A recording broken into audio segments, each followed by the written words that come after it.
el Papa Francisco, el cónclave y los secretos del Vaticano. Las banderas ondean a media asta sobre la plaza de San Pedro. Miles de fieles se reúnen, susurrando oraciones, encendiendo velas. El Papa Francisco, el Papa que vino del fin del mundo, ha partido. Pero su legado, su visión de una iglesia humilde y cercana a los pobres, sigue resonando con fuerza. En este especial, vamos a adentrarnos en la historia y el significado del cónclave, exploraremos la vida y el legado del Papa Francisco, y analizaremos quiénes son los posibles candidatos a sucederlo. La imagen es imborrable. 13 de marzo de 2013. Un cardenal argentino, con una sonrisa tímida, aparece en el balcón de la Basílica de San Pedro. El nuevo Papa. Pero este no era un Papa como los demás. Desde el primer instante, Francisco rompió el protocolo. No bendijo al pueblo, les pidió que lo bendijeran a él. Ese gesto, sencillo pero poderoso, encapsulaba la esencia de su pontificado. Francisco, el primer Papa latinoamericano de la historia, venía a sacudir las estructuras de una iglesia a menudo percibida como distante y anclada en el pasado.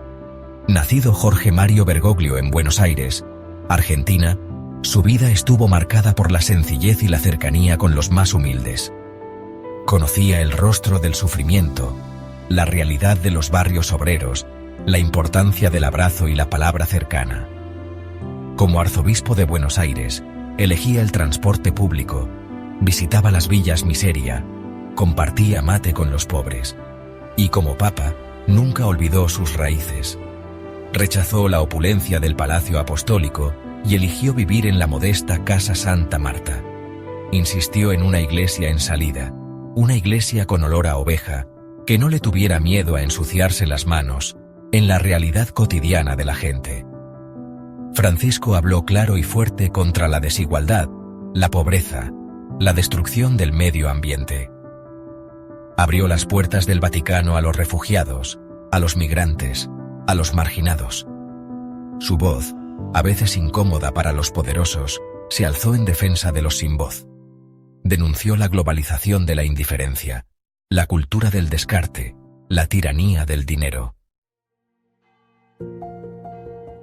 Con la muerte del Papa Francisco, se activa un mecanismo milenario, un ritual envuelto en secreto y tradición, el cónclave. La palabra misma, proveniente del latín cum clave, con llave, nos habla de un proceso cerrado, impenetrable, que se desarrolla lejos de las miradas del mundo. La sede vacante. Así se denomina al periodo que se abre entre la muerte de un papa y la elección de su sucesor.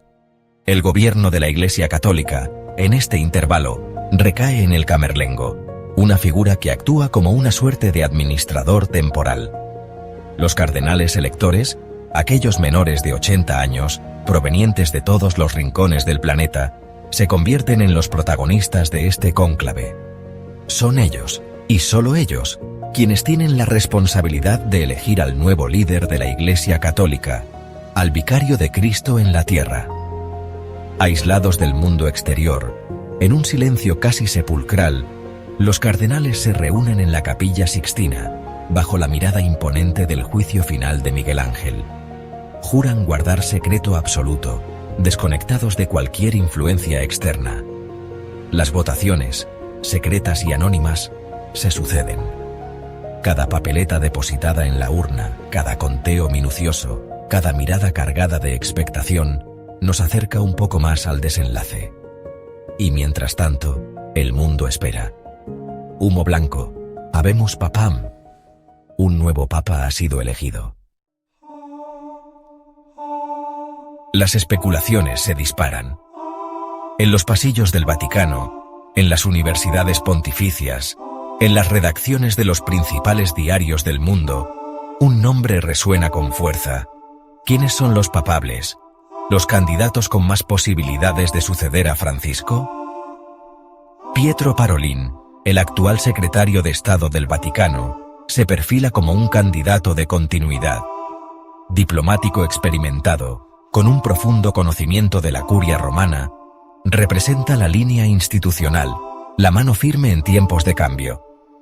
Luis Antonio Tagle, cardenal filipino, encarna el rostro de una iglesia joven, dinámica, cercana a las periferias. Su carisma, su sensibilidad social y su cercanía al estilo de Francisco lo convierten en uno de los favoritos. Matteo Zuppi, arzobispo de Bolonia, es conocido por su talante dialogante, su capacidad para tender puentes entre distintas sensibilidades dentro de la Iglesia. Peter Turkson, cardenal ganés, representa la posibilidad de un cambio histórico. Christoph Schönborn, cardenal austriaco, es una figura respetada por todas las corrientes, pero el cónclave, como bien sabemos, está lleno de sorpresas. El escenario de este proceso único, casi surrealista, es el propio Vaticano. Un estado dentro de otro estado, un microcosmos de poder, historia y misterio. Sus murallas, que encierran tesoros artísticos invaluables, también custodian secretos milenarios, intrigas palaciegas y documentos que podrían cambiar la historia. El Vaticano es mucho más que la sede de la Iglesia Católica. Es un estado soberano, con su propio gobierno, su propio ejército, su propio sistema judicial. Un laberinto de poder en el que se entrecruzan la fe, la política, la diplomacia y las finanzas. En el corazón de este entramado se encuentra la Curia Romana, la maquinaria administrativa que asiste al Papa en el gobierno de la Iglesia. Cardenales, obispos, arzobispos, secretarios, prefectos. Una compleja red de cargos y funciones que a menudo despierta recelos y suspicacias. Los archivos secretos vaticanos, celosamente guardados durante siglos, alimentan todo tipo de especulaciones y teorías conspirativas. El Vaticano, en definitiva, es un lugar fascinante y contradictorio. La fumata bianca, el humo blanco que anuncia la elección del nuevo Papa, marcará el fin de la sede vacante. Pero también abrirá un nuevo capítulo, una nueva etapa en la historia de la Iglesia Católica. ¿Qué rumbo tomará la barca de Pedro? El cónclave no es solo un proceso de elección, es también un momento de reflexión, de discernimiento, de lucha por el alma de la Iglesia.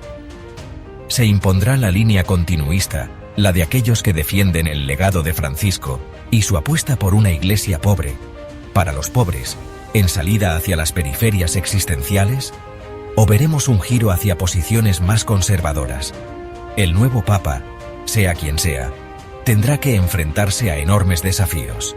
La crisis de abusos sexuales, la falta de vocaciones, la creciente secularización en Occidente, la competencia de otras confesiones religiosas, la necesidad de diálogo interreligioso, son solo algunos de los frentes abiertos que deberá afrontar. Pero más allá de los desafíos concretos, el nuevo Papa tendrá en sus manos la tarea de guiar a la Iglesia en un mundo convulso, en constante cambio. La Iglesia Católica, con más de 1.300 millones de fieles en todo el mundo, se encuentra en una encrucijada histórica. El Papa Francisco ha dejado una huella imborrable en la Iglesia Católica. Su mensaje de humildad, de compasión, de compromiso con los más necesitados, ha resonado con fuerza en todo el mundo. Su partida deja un vacío enorme, pero también una esperanza, la esperanza de que su legado siga vivo en la Iglesia del futuro. ¿Quién tomará su lugar? ¿Qué rumbo tomará la Iglesia Católica en el siglo XXI? Son preguntas que solo el tiempo podrá responder. Suscríbete a nuestro canal, comparte tus opiniones en los comentarios y acompáñanos a descubrir quién será el próximo pastor del mundo católico.